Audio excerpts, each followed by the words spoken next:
Chẳng số xây đó ní nhưng mà ní nhưng mìnhประเด็นđó ní ông PK ở config ទៅលើ DNS server ចឹងជាដំបូងគឺយើងចូលទៅកាន់ putty អូខេជាងយើងបើក putty យើងមក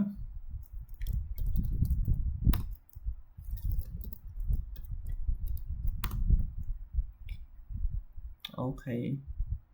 ចឹងយើងចូលមកកាន់ putty ហើយខ្ញុំសម្បាប់មានទីចឹងជាទាហានដំបូងគឺយើងត្រូវ install នេះដែលខ្ញុំបាន list វានៅក្នុង note របស់ខ្ញុំហ្នឹងតែដោយសារខ្ញុំ install ហើយខ្ញុំបើសិនអ្នកទាំងអស់គ្នាអត់ទាន់ install ទេអ្នកទាំងអស់គ្នាអាច install តាមអ្វីដែលខ្ញុំបានបង្ហាញហ្នឹងទៅអញ្ចឹងជំហានបន្ទាប់គឺខ្ញុំចូលទៅកាន់ config ខ្ញុំផាសវាមកអូខេអញ្ចឹងការ config ដំបូងគេប្រអស់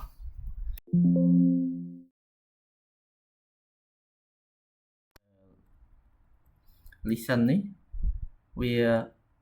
អត់មានសញ្ញាតុងឈប់ទេអញ្ចឹងគឺអ្វីដែលយើងធ្វើ config ដំបូងគេគឺយើងបន្ថែមតុងឈប់នៅពីមុខហ្នឹង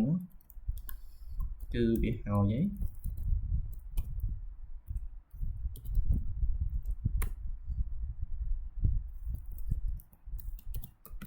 ហើយចេញមកវិញមកហើយជំហានបន្ទាប់គឺចូលទៅកាន់ system ctl enable name អូខេអញ្ចឹងគឺវានេះទេបន្តមកគឺយើងចុច system ctl start name ម្ដងយើងវាចូលបានហើយជំហានទី4គឺយើងត្រូវ enable firewall permission របស់វាយើងត្រូវបើកវាមកដោយគ្រាន់តែវាយតាមខ្ញុំប៉ុណ្ណឹងមកគឺអ្នកទាំងអស់គ្នាអាចធ្វើបានវាបញ្ចូលតាមហ្នឹងខ្ញុំមាន note នៅក្នុងនេះស្រាប់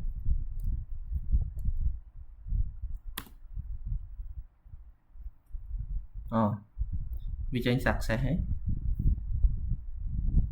ហើយដោយសារខ្ញុំ enable ហើយអញ្ចឹងគឺវា load ចឹងនេះ already enable អញ្ចឹងបើជាហ៊ានបន្ទាប់ទៀតគឺយើងត្រូវ reload firewall របស់វា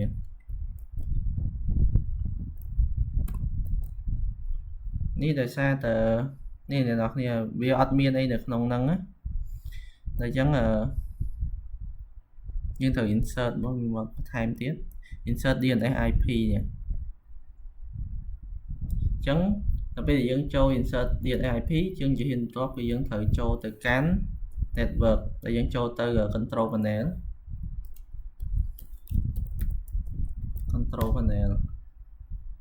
អូខេជាងចូលមកកាន់ line នេះ network and internet view network state នេះ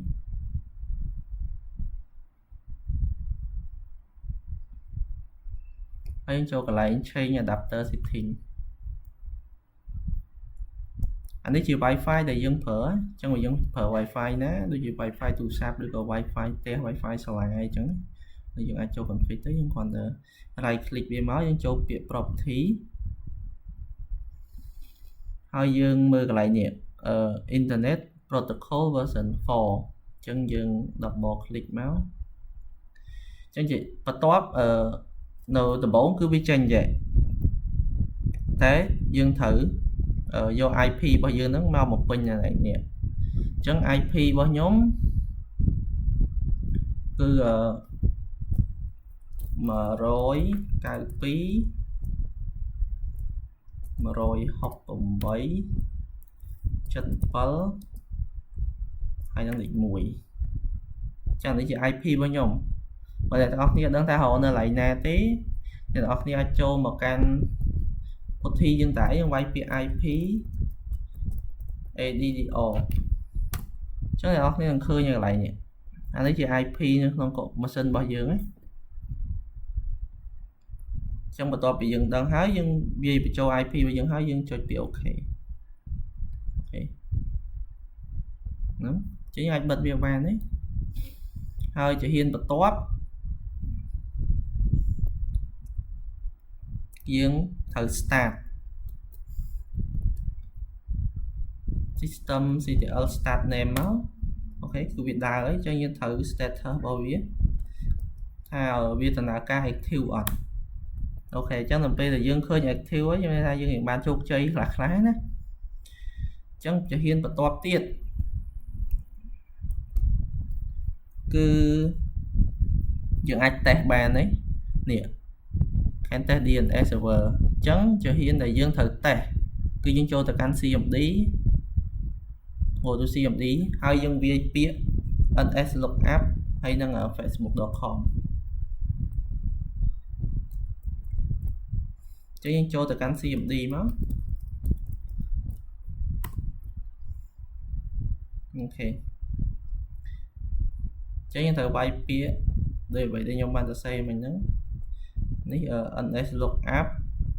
www.facebook.com យើងវាយយើងធ្វើចឹងនេះគឺវាបង្ហាញឯង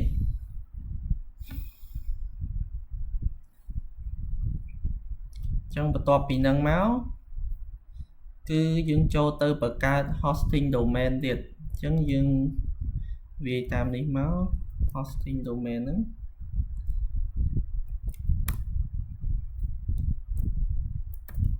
អូខេចឹងកន្លែង hosting domain នេះគឺយើងត្រូវបំពេញ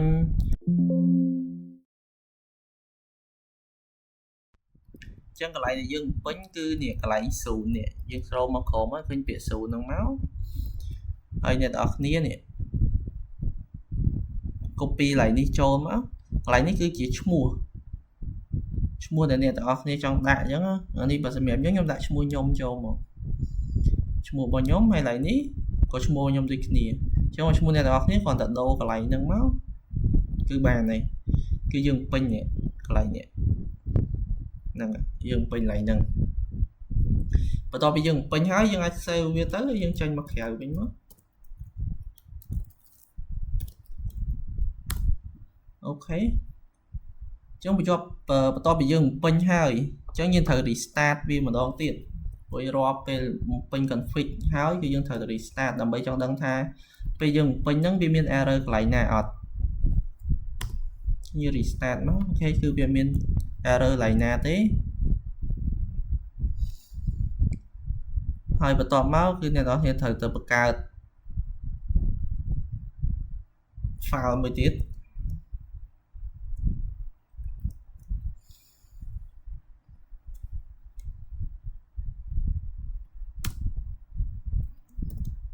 អូខេអញ្ចឹង file នេះបើសិនអ្នកនរចូលមកដំបូងគឺអត់មានទេកន្លែងនេះគឺទទេទាំងអស់ហ្មងតែនេះដោយសារតែខ្ញុំបំពេញវាឲ្យអស់ហើយនេះកន្លែងដែលយើងត្រូវបំពេញ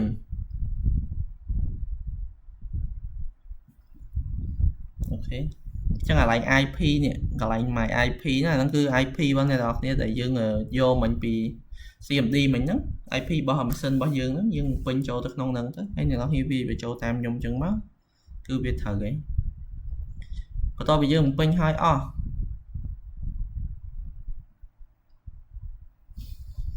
យើង save វាមកអូខេយើង save វាចេញក្រៅមកហើយតមកគឺយើងត្រូវ restart វាម្ដងទៀតអូខេមានន័យថាវាអត់ខុសកន្លែងណាទេវាត្រូវហើយ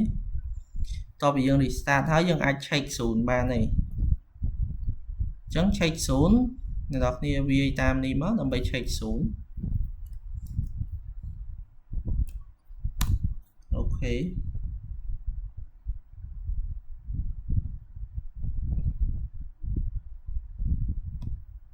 នេះគឺវាត្រូវហើយ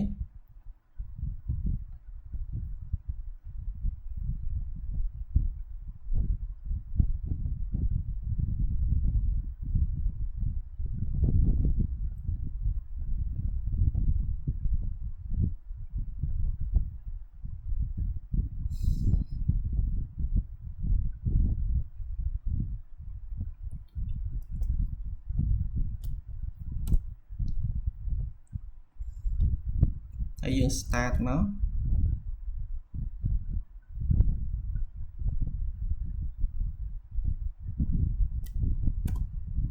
អូ sorry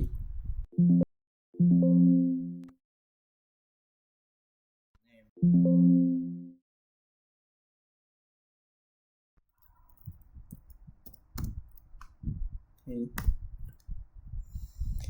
ងអានេះគឺដល់จะហ៊ានបញ្ចប់អីគឺហ៊ានបញ្ចប់របស់យើងគឺយើងត្រូវចូលទៅតេស្តហ្នឹងគឺយើងតេស្តនៅណានេះកន្លែងនេះយើងត្រូវតេស្តណានេះ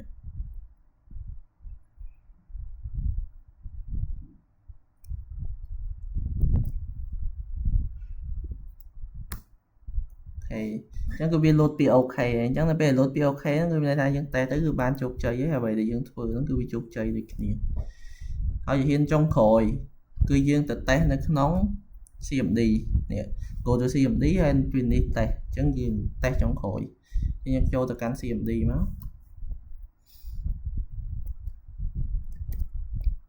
ចឹងវាពាក្យ ns lookup ns1. ឈ្មោះរបស់យើងដែលយើងបានបង្កើតមិញហ្នឹងអូខេ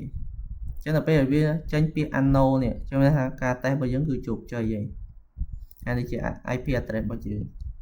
អូខេចឹងសម្រាប់ការបង្ហាញរបស់ខ្ញុំក្នុងការ config DNS server គឺសូមបញ្ចប់តែប៉ុណ្្នឹងចឹងអរគុណអ្នកទាំងអស់គ្នាសម្រាប់ការតាមដាន